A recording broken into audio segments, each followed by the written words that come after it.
కథం విరాట నగరే మమ పూర్వపితామహాః అజ్ఞాతవాసముషితాః దుర్యోధన భయార్జితాః పతివ్రతా మహాభాగా సతతం బ్రహ్మవాదిని ద్రౌపదీ చ కథం బ్రహ్మన్ అజ్ఞాతా దుఃఖితావసత్.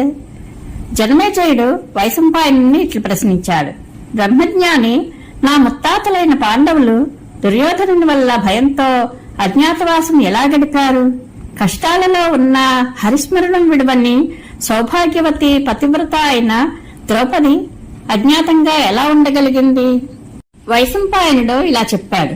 రాజా, మీ ముత్తాతలు విరాటుని నగరంలో అజ్ఞాతవాసం ఎలా గడిపారో చెప్తాను విను. ధార్మికులలో శ్రేష్ఠుడైన ధర్మరాజు ధర్మదేవత నుండి వరాలు పొంది ఆశ్రమానికి వెళ్లి జరిగినదంతా బ్రాహ్మణులకు చెప్పాడు. బ్రాహ్మణులకు జరిగినదంతా చెప్పి ధర్మరాజు అరణులు 2 ఆ బ్రాహ్మణులకు ఇచ్చివేశాడు. భరతవంశస్థుడా, తరువాత మహామనస్వి అయిన ధర్మరాజు తన తమ్ములనందరినీ ఒకచోట చేర్చి ఇలా అన్నాడు. ఈ 12 సంవత్సరాలు మనం రాజ్యం నుండి దూరమైనాము. ఇప్పుడు 13వ సంవత్సరం వచ్చింది. ఇది కష్టాతి కష్టమైనది. అర్జున, శత్రువులకు తెలియకుండా ఈ సంవత్సరం మనం ఎక్కడ నివసించాలో ఆలోచించు. అర్జునుడు ఇలా అన్నాడు. రాజా, ఆ యమధర్మరాజు ఇచ్చిన వరప్రభావం చేతనే నరులకు తెలియకుండా సంచరించగలం. ఇందులో సందేహం లేదు. మన నివాసానికి కొన్ని ప్రదేశాలు చెబుతాను. అవి రమణీయాలు, రక్షణ కలవి. వానిలో ఒకటి నిశ్చయించు. కురు రాష్ట్రానికి చుట్టూరా రమ్యమైన జనపదాలు ఉన్నాయి. అవి సస్య సంపన్నాలు, సుభిక్షాలు. పాంచాల, చేది, మత్స్య, సూరసేన, పటచ్చర, దశార్ణ, నవరాష్ట్ర, మల్ల, శాల్వా, యుగంధర, విశాల, కుంతిరాష్ట్ర, సౌరాష్ట్ర, అవంతి రాష్ట్రాలు వాని పేర్లు. రాజా, వీనిలో మనం ఈ సంవత్సరం ఏ రాష్ట్రంలో నివసించడం నీకు ఇష్టం? ధర్మరాజు చెప్పాడు. ఆజానుబాహు, అర్జున, ఇది నేను పూర్వమే విన్నాను. సర్వభూతేశుడు భగవంతుడు అయిన ఆ ధర్మదేవత చెప్పినది చెప్పినట్లే జరుగుతుంది. మరో విధంగా జరగదు. నివసించడానికి రమణీయము, శుభకరము, సుఖప్రదము అయిన ప్రదేశం కావాలి. అందరము కలిసి ఆలోచించి అచట నిర్భయులమై నివసించాలి. మత్స్యదేశపు రాజు విరాటుడు చాలా బలవంతుడు. పాండవుల మీద అనురాగం కలవాడు. ధార్మికుడు, వితరణశీలి, పెద్దవాడు, సతతం ప్రేమనరించేవాడు. అర్జున, ఈ సంవత్సరం మనం విరాట నగరంలో నివసిస్తూ అతనికి సేవలు చేసి పెడుతూ ఉందాం. కురుకుమారులారా, మనం మత్స్యరాజు విరాటుని దగ్గర చేరి ఏ ఏ పనులు చేస్తామని చెబుదామో చెప్పండి. అర్జునుడు ఇలా అడిగాడు. రాజా, ఆ విరాటుని రాజ్యంలో నీవు ఎట్లా సేవ చేస్తావు? నీకే పని చేయడం ఇష్టం? రాజా, నీవు మృదు స్వభావుడవు, దానపరుడవు, లజ్జాశీలివి, ధార్మికుడవు, సత్యపరాక్రముడవు. పాండునందున పైగా నీవు ఆపదలలో చిక్కుకున్నావు. నీవే పని చేస్తావు? రాజా, సామాన్యుని వలె నీకు కొద్దిపాటి దుఃఖం కూడా తెలియదు. అట్టి నీవు ఈ ఘోరమైన ఆపద నుండి ఎలా గట్టెక్కుతావు? ధర్మరాజు ఇలా చెప్పాడు. పురుష పొంగవులైన కురుకుమారులారా, నేను విరాటుని చేరి ఏ పని చేస్తానో చెబుతాను వినండి. నేను పాచికలాట ఎరుగుదును. దానిమీద కాస్త మక్కువ కూడా. కంకుడనే ద్విజుడనై మహాత్ముడైన ఆ రాజసభలో ఒక గౌరవ సభ్యుడనవుతాను. వైడూర్యాలతోనూ, బంగారంతోనూ, దంతంతోనూ చేసిన నలుపు, ఎరుపు రంగుల కల అందమైన పాచికలను, మణులు పొదిగిన ఫలకాలను కొనిపోయి పాచికలాట ఆడగలను. మంత్రులు, బంధువులతో కూడిన విరాటునితో ఆడుతూ ఆ రాజును సంతోషపెడతాను. అప్పుడు నన్ను ఎవరూ తెలుసుకోలేరు. ఆ రాజు నన్ను అడిగితే, నీవు పూర్వం ఎక్కడుండేవాడివని అడిగితే, నేను పూర్వం ధర్మరాజుకు ప్రాణ స్నేహితుడిగా ఉన్నాను అని చెప్తాను. నేను విరాట నగరంలో ఎట్లా సంచరిస్తానో మీకు చెప్పాను. వైశంపాయనుడు ఇట్లా అన్నాడు. జనమేజయ, ధర్మరాజు తన ప్రవర్తనను నిర్దేశించి భీమునితో ఇలా అన్నాడు. భీమసేన, నీవు మత్స్యదేశంలో ఏ పని చేస్తావు? గంధమాదన పర్వతం మీద క్రోధవసులనే యక్షులను, మహాపరాక్రమవంతులై అరుణనేత్రులైన రాక్షసులను చంపి ఎన్నో పద్మాలను ద్రౌపదికి ఇచ్చావు. శత్రునాశక, ఏకచక్రపురంలో బ్రాహ్మణుని కోసం నరభక్షకుడు, భయంకరుడు అయిన బకుడనే రాక్షసరాజును చంపావు. ఏకచక్రపురాన్ని నీవు క్షేమకరము నిర్భయము చేశావు. మహాపరాక్రమవంతుడైన హిడింబుని కిమ్మీర రాక్షసుని చంపి వనం నిష్కంటకం చేశావు. చక్కని చిరునవ్వు నవ్వే ద్రౌపది ఆపదలో చిక్కుకున్నప్పుడు జటాసురుణ్ణి సంహరించి ద్రౌపదిని విడిపించావు. అంతటి పరాక్రమశాలివి నీవు. నీకు కోపం ఎక్కువ. భీమా, మత్స్యరాజు దగ్గరకు ఎలా చేరుతావు? ఎలా ఉంటావు? భీముడు ఇట్లా చెప్పాడు. నేను వంటవాడినని, నా పేరు వల్లవుడని చెబుతూ విరాటరాజును చేరాలని నా ఉద్దేశ్యం. నేను వంటలలో నేర్పరిని. పూర్వం సుశిక్షితులైన వారు చేసిన వంటకాలను మించి రుచికరంగా చేసి ఆ విరాటునికి సంతోషం కలిగిస్తాను. పెద్ద పెద్ద కట్టెల మోపులను సైతం మోసి తీసుకువస్తాను. మానవాతీతాలైన ఆ పనులు చూసి రాజు అటువంటి పనులకు నన్నే నియోగిస్తాడు. రాజసేవకులు విరాటుని రాజు అనుకుంటారు. అలాగే నేను భక్ష్యాన్నాలకు రసపానీయాలకు అధిపతినవుతాను. బలిష్టాలైన ఏనుగుల్ని కాని ఎద్దుల్ని గాని ఎదుర్కొనవలసి వస్తే వాటిని ఎదుర్కొంటాను. మల్లయుద్ధం చేయగోరిన మల్లులు ఎవరైనా వస్తే వారితో నేను యుద్ధం చేసి మహారాజు యొక్క కోరిక తీరుస్తాను. ఉత్సాహం వృద్ధిపరుస్తాను. అంతేకాని వారితో యుద్ధం చేస్తూ వారిని చంపను. చనిపోకుండా ఊపిరి మాత్రం మిగిల్చి పడగొడతాను. రాజు అడిగితే పూర్వం నేను ధర్మరాజు దగ్గర మత్తగజాలకు మావటీడుగాను, పొగరుబోతి గిత్తలను విడదీసేవాడిగాను, వంట చేసేవాడుగాను, మల్లునిగాను ఉండేవాడినని చెప్తాను. మహారాజా, నన్ను నేను రక్షించుకుంటూ సంచరించగలనని తెలిసి సంచరిస్తాను. ధర్మరాజు ఇలా అన్నాడు. అగ్నిహోత్రుడు బ్రాహ్మణ రూపం ధరించి వచ్చే కృష్ణ సహితుడైన అర్జునుని ఖాండవనం దహించటానికి వరం అడిగాడు కదా. అటువంటి బలవంతుడు, ఆజానుబాహువు, జయింపశక్యం కానివాడు అయిన అర్జునుడు ఇప్పుడు విరాటుని దగ్గర ఏ పని చేస్తాడు? నాగులను రాక్షసులను చంపి రథమాత్ర సహాయంతో ఇంద్రుని జయించి దావాగ్నితో అగ్నిహోత్రుని సంతృప్తిపరిచినవాడు అర్జునుడు. సర్పరాజైన వాసుకి యొక్క చెల్లెలు ఉలూపి మనసుని హరించిన యోధాగ్రేసరుడు అర్జునుడు. ఇప్పుడు విరాటునికి ఎలా సేవ చేస్తాడు? తపింపచేసే వారిలో సూర్యుడు శ్రేష్ఠుడు. మనుష్యుల్లో బ్రాహ్మణుడు, సర్పాల్లో అనంతుడు, తేజస్వులలో అగ్ని, ఆయుధాలలో వజ్రము, గోవులలో మూపురం గల ఎద్దు, జలాశయాలలో సముద్రము, వర్షించేవానిలో మేఘము శ్రేష్ఠాలు. అలాగే నాగులలో ధృతరాష్ట్రుడు, ఏనుగులలో ఐరావతము శ్రేష్ఠాలు. ప్రియమైన వారిలో పుత్రుడు అధికుడు. స్నేహితులలో భార్య ఉత్తమురాలు. పర్వతాలలో మేరువు శ్రేష్టం. దేవతలలో విష్ణువు, గ్రహాల్లో చంద్రుడు, సరస్సులలో మానస సరస్సు విశిష్టాలు. ప్రతి జాతిలోనూ విశిష్టమైనవి ఉన్నట్లే విలుకాండ్రలో అర్జునుడు శ్రేష్ఠుడు.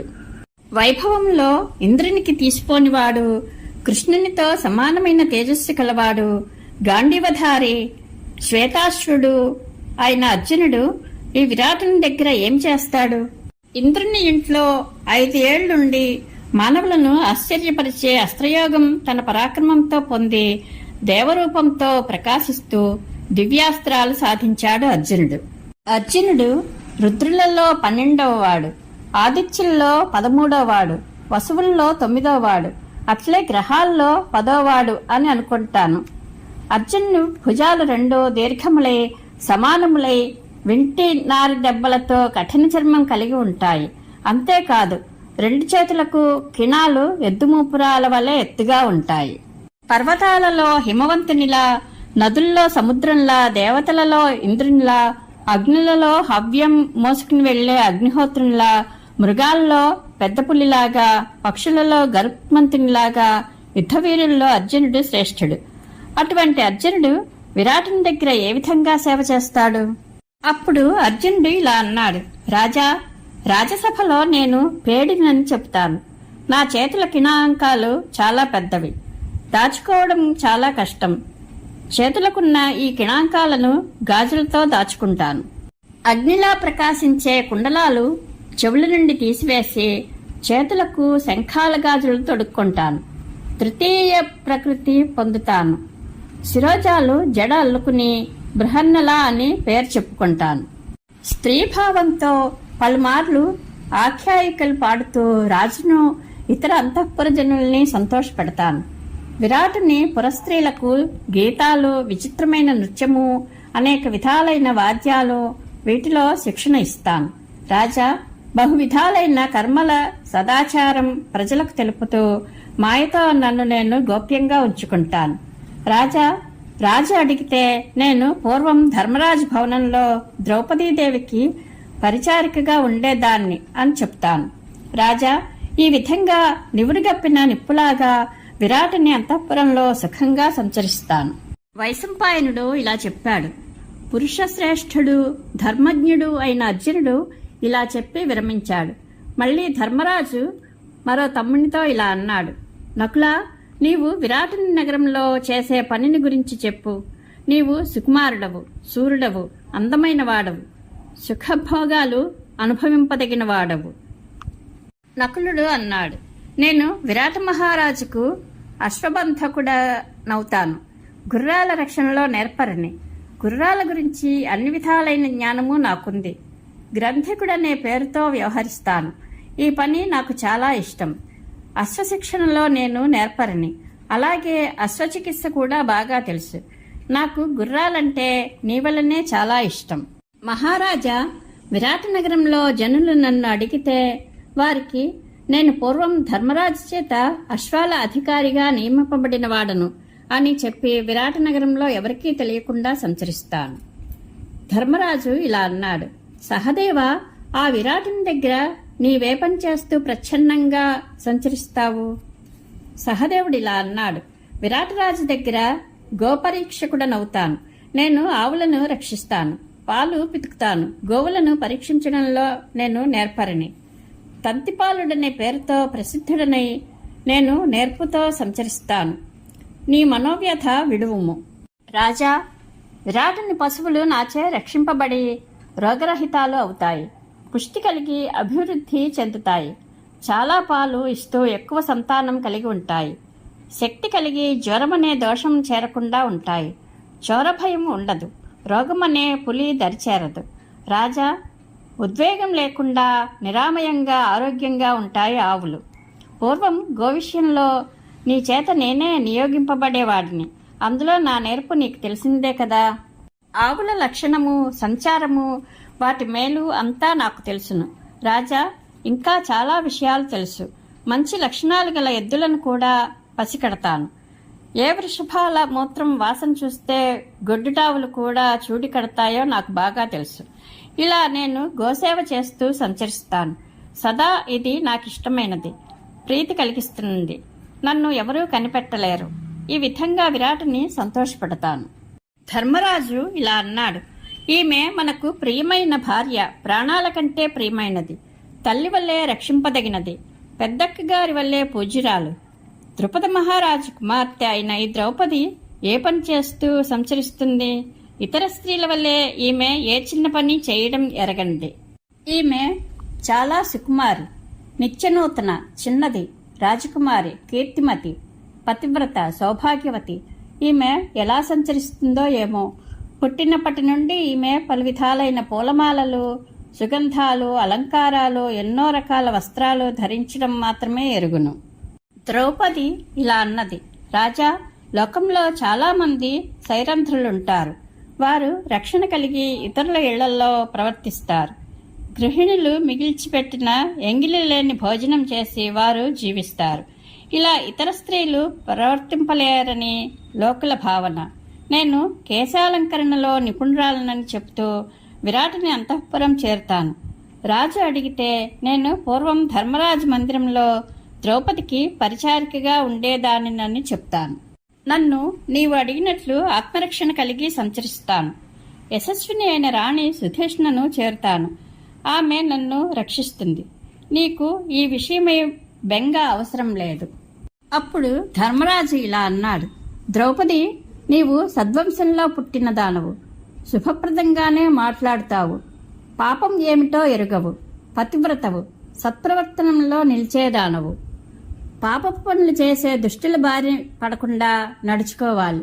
కళ్యాణి, ఇతరులు నిన్ను గుర్తించకుండా ప్రవర్తించాలి. ధర్మరాజు ఇలా అన్నాడు. విరాట నగరంలో మీరు చేయదలిచిన పనులు మీరు చెప్పారు. విధి నిశ్చయం వల్ల నాకు తోచినవి నేను చెప్పాను. మన పురోహితులైన ధౌమ్యుల వారు సూద పౌరోగవులతో సహా ద్రుపదుని ఇంట్లో అగ్నిహోత్రాలను రక్షించాలి. ఇంద్రసేనాది సేవకులు కేవలం రథాలతో త్వరగా ద్వారకకు వెళ్ళాలి అని నాకు అనిపిస్తోంది. ఈ ద్రౌపది పరిచారికులంతా మన వంటవారు అధ్యక్షులతో సహా పాంచాల దేశానికే వెళ్ళాలి. పాండవులు ఏమయ్యారో తెలియదు, మమ్మల్ని ద్వైతవనంలో విడిచి వెళ్ళిపోయారు అని వీరంతా చెప్పాలి. వైశంపాయనుడు ఇలా అన్నాడు, జనమేజయ, ఇలా పాండవులు తమ పనులు చెప్పుకొని పరస్పరం వీడ్కోలు చెప్పుకున్నారు. తరువాత పాండవులు ధౌమ్యునికి వెళ్ళి వస్తామని చెప్పారు. అప్పుడు ధౌమ్యుడు పాండవులతో ఇలా అన్నాడు,